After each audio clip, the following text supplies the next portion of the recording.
Nagtatrabaho siya abroad para sa pamilya.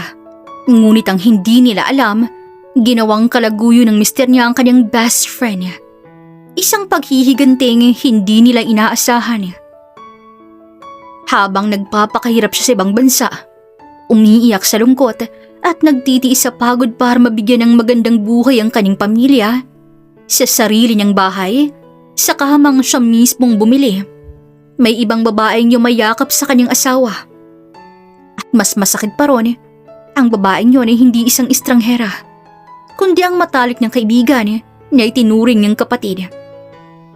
Ngunit nang umuwi siya ng walang pasabi, isang paghihiganting tahimik, matalino at masakit ang unti-unting bumalot sa buhay ng dalawang taong sumira sa kanya. Sa maliit ngunit maayos sa barangay sa bayan ng San Isidro, kilala si Maricel bilang masipag, mabait at mapagmahal na ina. Sa edad na 35, marami na siyang pinagdaanan sa buhay, ngunit hindi siya kailanman sumuko. May asawa siyang si Arvin, isang tricycle driver, at meron silang 8 taong gulang na anak na si Lian. Nung unay masaya ang kanilang pamilya.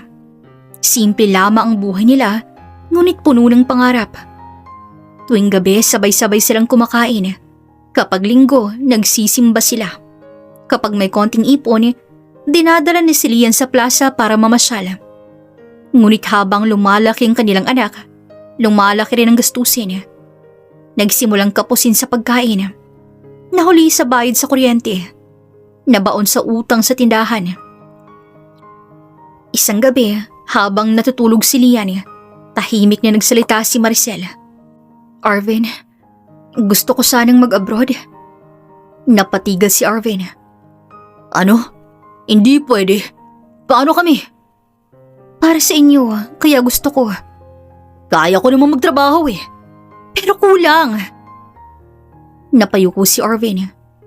Alam niyang totoo yun. Ilang buwan nang lumipas, natanggap si Maricel bilang domestic worker sa UAE. Masakit ang naging pamamaalam. Mahigpit siyang niyakap ni Lian sa airport. Mama, huwag ka na pong umalis. Napaluha si Maricel. Anak, babalik si Mama. Para sa future mo to. Si Arvin na may umiiyak din.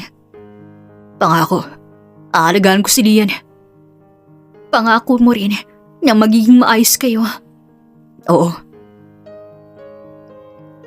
At umalis si Maricel, dala ang maleta, takot at pag-asang balang araw, magiging maganda rin ang lahat. Sa abroad, hindi naging madali ang buhay. Gigising siya ng alas 5 ng umaga, maglilinis ng buong bahay, magluluto, maglalaba, mag-aalaga ng 2 bata ng amo. Minsan natatapos siya ng hating gabi. May mga araw na umiiyak siya sa banyo dahil sa pagod. Ngunit sa tuwing nakikita niya ang picture ni Lian sa cellphone, bumabangon siyang muli. Bawat sweldo niya, halos lahat pinapadala sa Pilipinas. Pang-tuition ni Lian, pampaayos ng bahay, pambili ng tricycle ni Arvin, pambayad sa utang, pang-grocery. Wala siyang tinitira para sa kanyang sarili. Minsan, isang pares ang tsinelas sa loob ng 2 taon. Minsan sirang cellphone pa rin ang gamit. Ngunit masaya siya dahil iniisip niya ang umuunlad na ang pamilya niya. Tuwing video call, laging nakangiti si Arvin. Mahal, salamat ah. Napagawa ko na yung bubong. Talaga? Buti naman. Yung anak mo, top 3 sa klase. Pakita mo nga siya. Ngunit madalas, tulog na raw si Lian. Minsan nasa school, minsan nasa kapitbahay. Hindi niya gaanong nakakausap ang anak, ngunit iniintindi niya.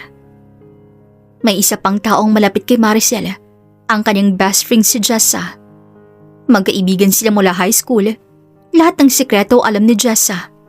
Naging abay pa to sa kasal nilang dalawa. At nang dumating si Maricel sa abroad, si Jessa ang madalas ng pakiusapang dumalaw sa anak. Bes, patingin-tingin mo naman sila oh.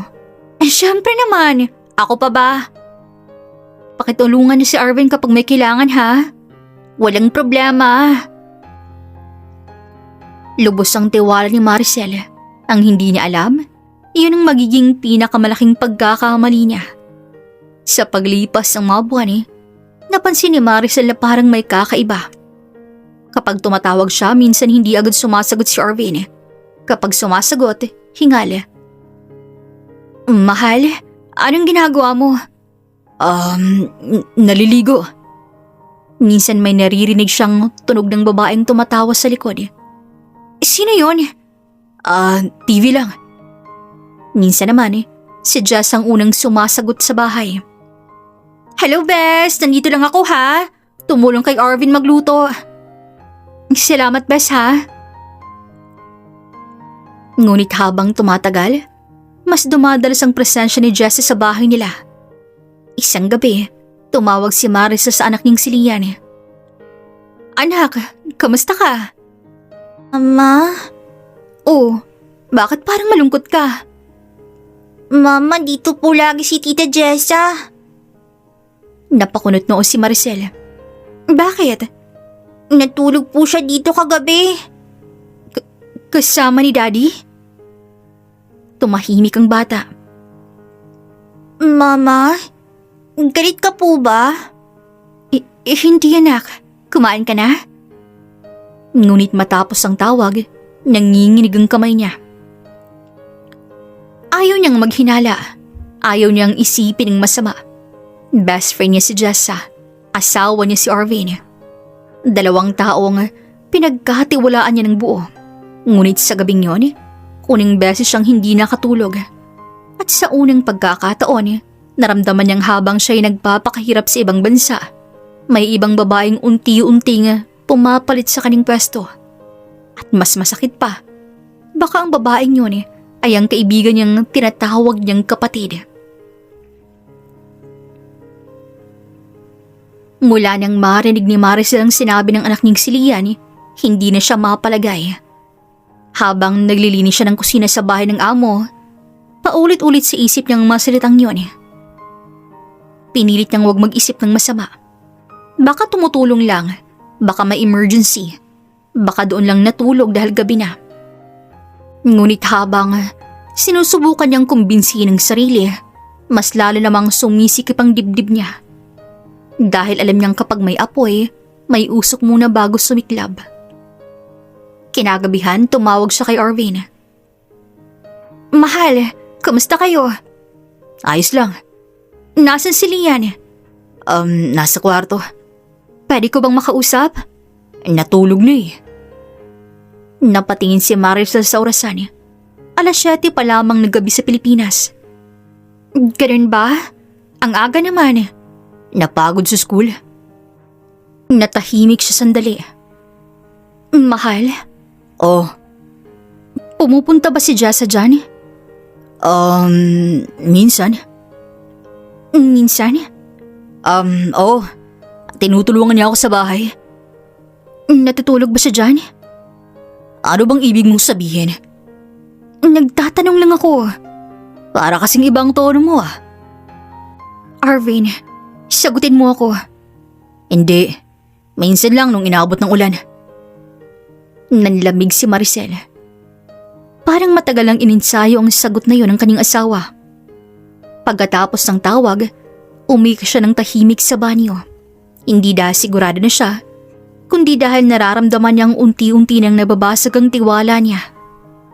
Kinabukasan, nag-message siya kay Jessa. Bes, salamat ha sa pagtulong mo sa bahay. Wala yun, Bes. Alam mo naman ako, para na tayong magkapatid. Madalas ka raw doon? Paminsan-minsan lang. Kawawa kasi si Arvin Ang hirap kaya mag-isa. Parang may tumusok sa puso niya. Kawawa si Arvin. At siya na halos mawala ng tulog, ng lakas, ng kabataan sa ibang bansa. Hindi ba siya kawawa? Lumipas ang ilang linggo, mas lalo pang dumalas ang pagdududa ni Maricel. Kapag tumatawag siya, laging may dahilan si Arvin. Minsan nasa labas, minsan mahinang signal, minsan lowbat. Ngunit kapag perang pag-uusapan, mabilis sumagot. Mahal, Pwede bang dagdagan mong padala? Nasira ang motor eh. Mahal may bayarin sa school. Mahal kailangang ipaayos ang pinto. At hindi na siya tumatanggi. Padala lamang siya ng padala. Habang ang puso niya ay paubos ng paubos. Isang gabi may tumawag sa kanya mula sa Pilipinas. Isang unknown number. Hello? Ma'am, ikaw po ba si Maricel? Oo, sino to? Pasensya na po ha. Ayoko po sanang makialam eh. Pero kapitbahay niyo po ako. Kinabahan siya. Bakit po? Ma'am, halos araw-araw po kasing nandyan si Jessa. Ano pong ibig niyong sabihin? Hindi lang po basta bisita. Ma'am, ilang beses ko na pong nakitang magkasama sila sa gabi. Parang huminto ang mundo. At kapag umalis po ang anak niyo sa school, silang dalawa lamang po sa bahay. Hindi na siya makapagsalita. Pasensya na po ha. Naawa lang po talaga ako sa inyo eh. Naputo lang tawag. Bumagsak siya sa sahig ng banyo. Tahimik siyang humahagulgol. Hindi niya maramdaman ang katawan niya. Lahat ng sakripisyo, lahat ng pagod, lahat ng pagtitiis. Habang siya nagtatrabaho para sa pamilya, ang asawa niya ay may ibang babae. At ang babaeng yon, ang best friend niyang pinagkakatiwalaan niya ng lahat. 3 araw siyang halos hindi kumain at napansin yun ng amo niya. You okay, Maricel? Yes, ma'am. But she was not okay. She was broken. Muli niyang tinawagan si Arvin. Umuwi ka raw kagabing nalasing? Ha? Sino nagsabi? Nagtatanong ako. Bakit ka ba parang investigador? May relasyon ba kayong dalawa ni Jessa? Biglang tumahimik si Arvin pagkatapos tumawa. Ano ka ba? Sira ka na ba? Sumagot ka! Maricel, nasa abroad ka lang. Praning ka na. Parang sinampal siya sa sagot na yon. Siya nangang niloko, siya pa ang praning. Tinawagan niya si Jessa. Uy, Bes! May relasyon ba kayong dalawa ni Arvin? Bes, ano ka ba? Jessa, sagutin mo ako. Ano ka ba? Hindi mo ba ako kilala? Kilala kita. Kaya ako nagtatanong. Maricel, malungkot lamang si Arvin. Ano? Kailangan niya ng kasama. Nanginginig si Maricel. Kaibigan kita. At tao rin ako. Bahay ko yun. Bakit? Wala ka naman dun ah. Parang may pumutol sa paghinga niya. Napaupo siya sa kama. Hindi siya makapanwala. Walang sorry, walang hiya, ni wala man lamang pagsisisi. At ang tanging depensa nila, wala siya roon. Hindi na siya sumigaw. Hindi na siya nagwala. Hindi na siya nagmakaawa. Sa halip, tumahimik siya. At sa katahimikang yon, isinilang ang isang babaeng hindi na muling paiiyak. Kinabukasan tumawag siya sa agency. I need emergency leave. Why? Family problem. Nag-book siya ng ticket pa uwi ng Pilipinas. Ngunit hindi niya pinaalam sa kahit sino. Hindi kay Arvin, hindi kay Jessa, hindi kahit sa anak niya. Dahil sa pagkakataong to, hindi siya uuwi para umiyak. Uuwi siya para magising ang 2 taong natutulog sa kasinungalingan. At sisiguraduhin niyang kapag dumating ang araw na yon, hindi nila malilimutan ang babaeng akala nila'y tanga lang at malayo. Dahil ang babaeng nasaktan ng todo, kapag bumangon, pinakakinatatakutan. Sa loob ng eroplano pa uwi ng Pilipinas, nakatanaw lamang si Maricel sa bintana. Si ibabay may mga ulap, ngunit sa dibdib niya, may bigat na unos. Ilang taon siyang nagtiis sa ibang bansa. Ilang taon niyang kinimkim ang lungkot. Ilang taon niyang pinaniwala ang sariling sulit ang lahat dahil para yon sa kanyang pamilya. Ngunit ngayon, pauwi siya hindi bilang asawa, hindi bilang kaibigan, kundi bilang babaeng niloko at handang maningil. Ngunit hindi sa paraan ng sigawan, hindi sa paraan ng gulo, kundi sa paraang mas masakit. Ang mawala sa kanilang lahat ng inaakal nilang kanila. Paglapag niya sa naiya, walang sumalubong. Wala siyang sinabihan. Mag-isa niyang binuhat ang maleta, gaya ng ilang taon niyang pagbubuhat sa buong pamilya. Nag-check-in muna siya sa malit na hotel sa lungsod bago bumiyahe sa kanilang bayan kinabukasan. Habang nakaupo sa kama, binuksan niya ang cellphone. May message si Arvin. Mahal, pwede bang dagdagan mo padala this week? May emergency. Napangiti siya. Emergency nga. Pero hindi yun ang iniisip mo. Hindi siya nag-reply. Kinabukasan, maaga siyang bumiyahe pa uwi sa kanilang bayan. Nakakap siya, simpleng blouse at salamin. Ayaw muna niyang makilala. Pagdating sa kanto ng barangay, bumilis ang tibok ng puso niya. Pareho pa rin ang daan, pareho pa rin ang tindahan, pareho pa rin ang poste sa tapat ng bahay nila. Ngunit siya, hindi na pareho. Huminto siya sa tapat ng kanilang bahay. Ang bahay na pinapagawa niya mula sa ipon sa abroad. Ang gate na siyang nagbayad, ang pintura na pinili niya sa video call. Tahimik siyang tumingin. May nakasampay na damit pang babae sa labas, hindi kanya. May pink na tsinela sa may pintuan, hindi kanya. At may halakhakan mula sa loob. Boses ni Jessa. Nanigas siya. Dahan-dahan siyang lumapit sa bintana at doon nakita niya si Arvin nakaupo sa sofa habang si Jessa ay nakapatong ang paa sa kandungan ito. Kumakain ng mangga. Parang mag-asawa. Parang siyang wala. Parang hindi siya umiral. Napapikit si Maricel. May luhang tumulo. Ngunit pinunasan niya agad. Hindi ito ang araw ng pag-iyak. Araw to ng pagmulat. Mula sa kwarto lumabas si Lian. Mas tumangkad ang anak niya.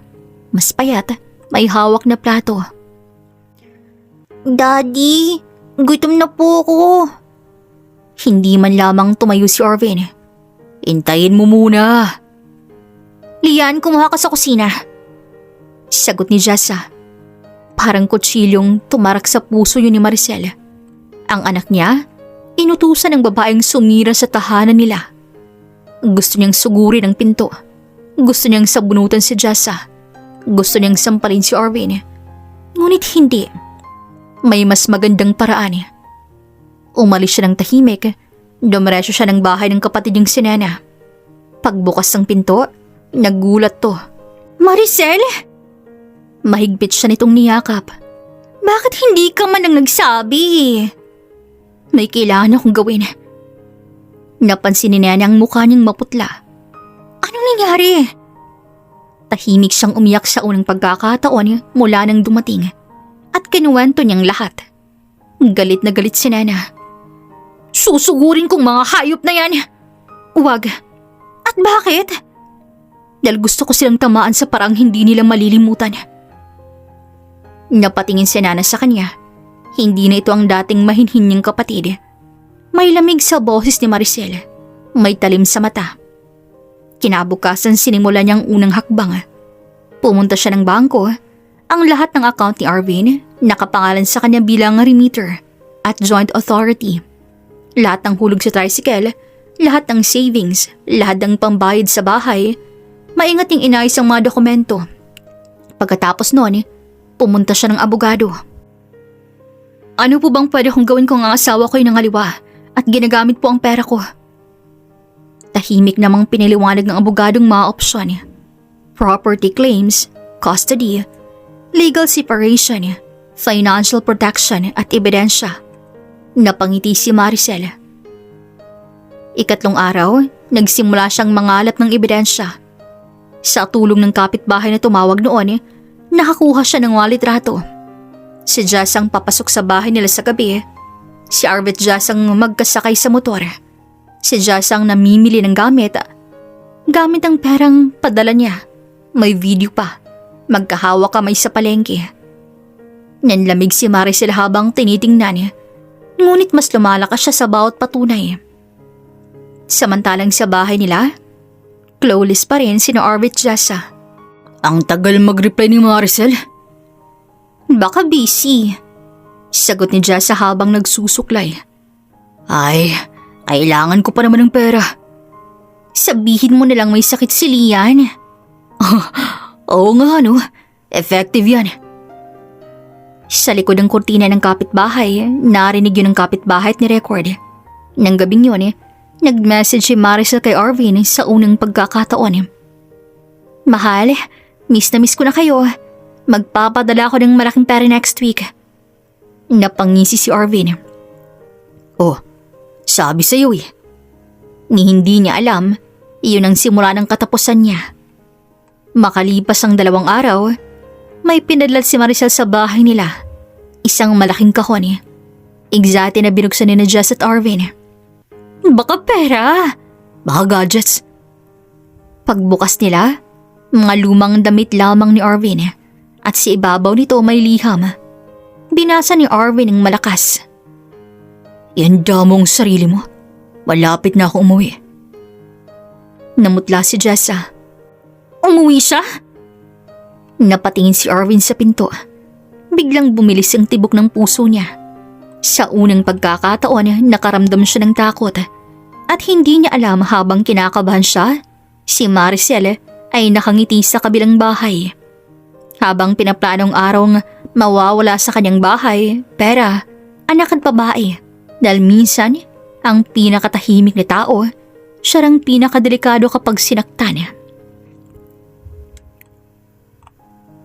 Pagkatapos matanggap ni na Arvin Jess ang kahon at liham ni Maricel, nagiba ang ihip ng hangin sa bahay na dati puno ng tawanan.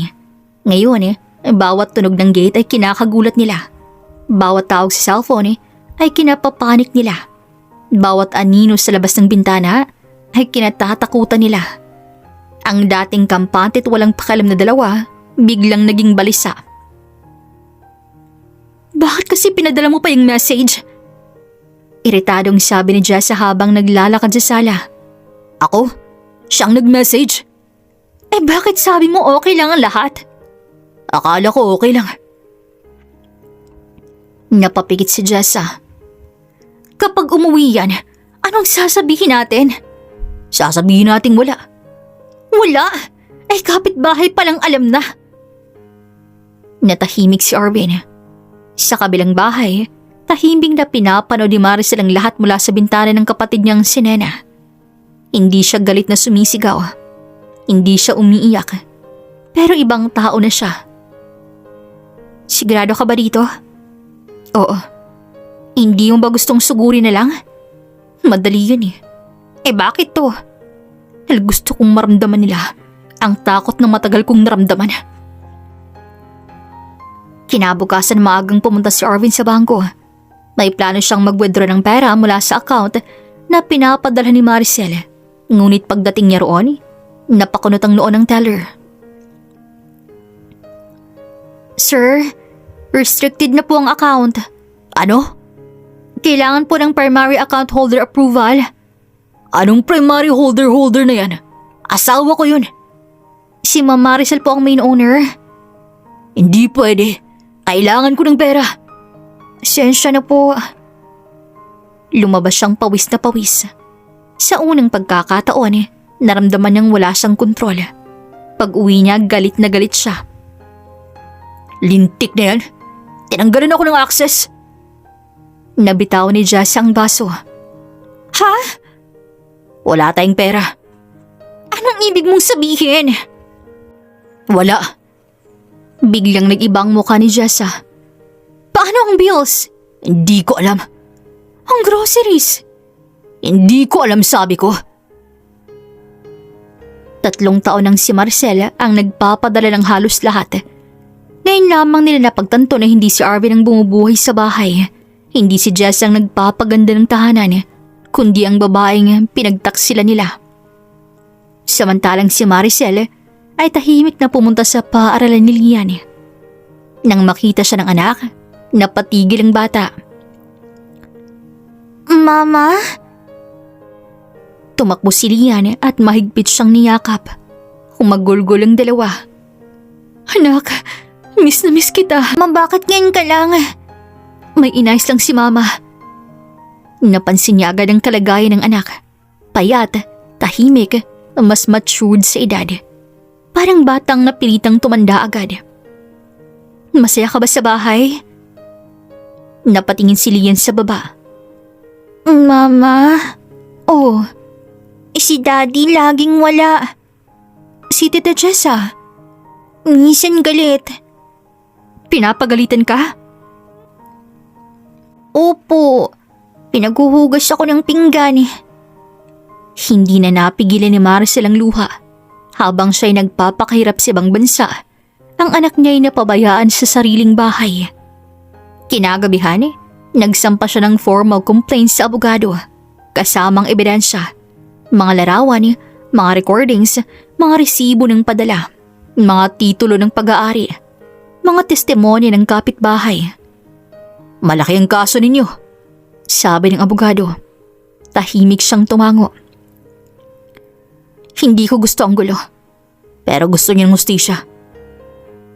Makalipas ang 2 araw, dumating ang demand letter sa bahay ni Arvin. Binuksan yun ni Jessa. Arvin, ano yan? Galing abogado. Bigla siyang kinabahan. Binasa niya ng malakas. Notice of financial misuse, adultery-related evidence, child neglect concerns, and property protection measures. Namutla siya. May nakalagay ding, vacate the property within 30 days ending legal proceedings. Anong ibig sabihin nito? Hindi ko alam. Bahay niya to eh. Biglang natahimik si Jessa. Oo nga naman, bahay ni Maricel. Pinagawa gamit ang perang pinaghirapan ni Maricel. Hindi kanila. Sa sumunod na mga araw, mabilis kumalat ang balita sa barangay. Yung asawa ni Arvin umuwi na pala. May kaso raw. Best friend pa raw ang kabit. Ang mga dating nakangiti kina Arvin at Jessa ay ngayon pabulong na. Ang mga dati nilang kakuntuhan ay umiiwas. Ang respeto ay nawala. At pumalit ang kahihiyan. Si Jessa ang dating laging maayos at nakaporma ay nagsimulang mainis araw-araw. Kasalanan mo to! Ako? Ikaw ang pumayag? Iniwan kong reputasyon ko para sa'yo. Nagsisigawan sila gabi-gabi. Naririnig ng kapitbahay. Isang gabi, dumating si Maricel sa tapat ng bahay. Tahimik, simple ang suot, kasamang abogado at barangay officer. Pagbukas ni Arvin ng pinto, nanigas siya. Sa unang pagkakataon matapos ang ilang taon, nagkaharap sila. Walang yakap, walang luha, walang lambing, tanging katahimikan. Lumabas si Jessa mula sa kusina. Pagkakita kay Maricel, napaatras to. Bes, huwag mo kong tawaging Bes. Tumingin siya sa loob ng bahay, ang sofang binili niya, ang kurtinang pinadala niya, ang dining set na pinaghirapan niya, at ang 2 taong gumamit ng lahat habang niloloko siya. Tumingin siya kay Arvin. Masaya ka ba? Sumagot ka! Maricel, patawad. Hindi ko tinatanong kung nagsisisi ka. Tinatanong kita kung masaya ka. At ikaw, Jessa? Sorry. Hindi ko kailangan ng sorry mo. Kinuha niyo ang tiwala ko. Kinuha niyong mga taon ko. Kinuha niyong kapayapaan ko. Ngayon, kukunin ko lamang sa akin. Nag-abot ng abogadong ng dokumento. Simula ngayon, bawal gamitin ang anumang account, sasakyan at property under Ma'am Maricel. Arvin, ngayon mo ako pakiusapan. At habang umiyak ang dalawa, isa lang naisip nila. Hindi pala galit ang dapat katakutan, kundi ang babaeng manahimik muna bago lumaban.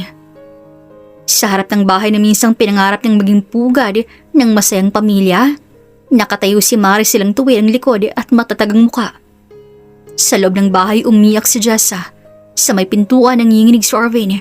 At sa gitna nila, naroon ang babaeng minsang niloko nila, pinagsinungalingan at inakalang mananatiling mahina. Ngunit hindi na siya ang dating Maricel na umiiyak sa video call habang nagtatrabaho sa ibang bansa. Ang kaharap nila ngayon ay isang babaeng natutong tumayo kahit ilang ulit binagsak ng buhay. Maricel, pakinggan mo muna ako. Ilang taon kitang pinakinggan. Hindi ba kayo natulog sa isang bahay? Hindi ba siya gumamit ng perang pinadala ko? Hindi ba napabayaan ninyo ang anak ko? Kung ako nasa kalagayan ninyo, tatawagin niyo ba akong asawa at kaibigan? Lumapit ang barangay officer. Ma'am, pwede na po nating i-document ang inventory.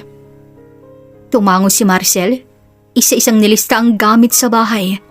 Ref, TV, dining set, motor, mga appliances. Lahat ng yun ay binili mula sa perang pinadala niya. Habang ginagawa yun, tila unti-unting nawawala sa dalawang mundong kinapitan nila. Please, bigyan mo ako ng chance. Magbabago ako. Nung nasa abroad ako't umiiyak gabi-gabi. Ilang chance ang binigay ko sa'yo nang hindi mo alam. Nung anak natin ang humihingi ng atensyon mo, ilang chance na sayang mo. Nung best friend ko ang pinili mong yakapin, ilang chance pa ang gusto mo. Wala na siyang maisagot. Lumapit naman si Lian, kaya doon na napaiyak si Arvin. Anak, sorry. Baka si Tita Jessa laging kasama mo, pero ako laging mag-isa. Tuluyang napahagulhol si Arvin. Sa lahat ng narinig niya, yun ang pinakamasakit. Hindi galing sa asawa kundi sa anak. Ma'am, handa na po ang papers for temporary custody and financial claim. Tumango siya at pumirma ng walang pag-aalinlangan. Hindi dahil wala na siyang nararamdaman, kundi dahil matagal na siyang nasaktan. At minsan ang paglayo ay hindi kawalan, kundi pagligtas. Makalipas ang ilang linggo, tuluyan ang umalis si Jassy sa barangay. Hindi na nito kinayang kahihiyan. Ang dating mahilig mag-post ng masasayang larawan ay biglang nawala sa social media. Ang mga taong dati nakapaligid sa kanya ay unti-unting lumayo. Ilang relasyon na nagsimula sa pagtataksil, bihirang magtapos sa tunay na ligaya. Si Arvin naman ay napilitang bumalik sa pagtatricycle. Minsan nakikita siya ng mga kapitbahay na tahimik at payat. Maraming nagsasabing nagbago raw siya. Ngunit alam niya nga may mga bagay na kapag nasira hindi na maibabalik sa dati. Samantalang si Maricel naman ay nagsimulang muli. Nagbukas siya ng malit na grocery store sa bayan gamit ang natirang ipon. Hindi na siya bumalik sa abroad. Ayaw niyang muling malayo sa anak. Araw-araw kasama niya si Lian. Hinahatid sa school, sabay kumakain, sabay nanunood ng TV. Sabay tumatawa. Mga simpleng bagay na minsan pinagpalit niya sa perang akala niya ay magbibigay ng saya. Isang gabi habang nagsasara silang tindahan, salita si Lian. Mama?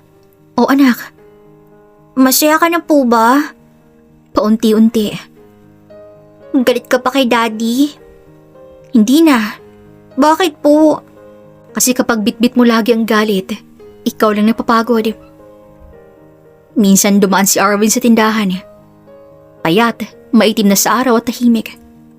Pwede bang bumili ng noodles? Oo. Pag alis, tumingin to kay Lian. Anak, ingat ka. Napansin ni Lian ang katahimikan. Mama, mahal mo po ba si Daddy? Mahal ko ang taong akala kong siya noon. Ngayon mahal ko ng sarili ko. At ikaw? Lumipas ang mga buwan, lumago ang grocery. Mas gumanda ang buhay nila, mas gumaan ang loob niya. At unti-unti, natutunan niyang ang pagtataksil ng iba ay hindi sukatan ng halaga niya bilang babae. Sa huling pagkakataon, tumingin siya sa salamin isang umaga. Hindi niya na nakita ang babaeng pagod, puyat, umiiyak sa banyong banyaga. Ang nakita niya ay isang ina, isang mandirigma, isang babaeng bumangon mula sa pagwasak. At doon niya napatunayan ang aral na hindi malilimutan. Maaring lokohin ka ng taong minahal mo. Maaring traidorin ka ng taong pinagkatiwalaan mo. Ngunit kapag pinili mong bumangon, walang sino man ang makakabawas sa halaga mo. At minsan, ang pinakamagandang paghihiganti ay hindi pananakit, kundi ang ipakita nga kaya mong sumaya nang wala sila. Maraming salamat po sa inyong pakikinig. Hanggang sa susunod pong kwento, dito lamang sa Kigs TV.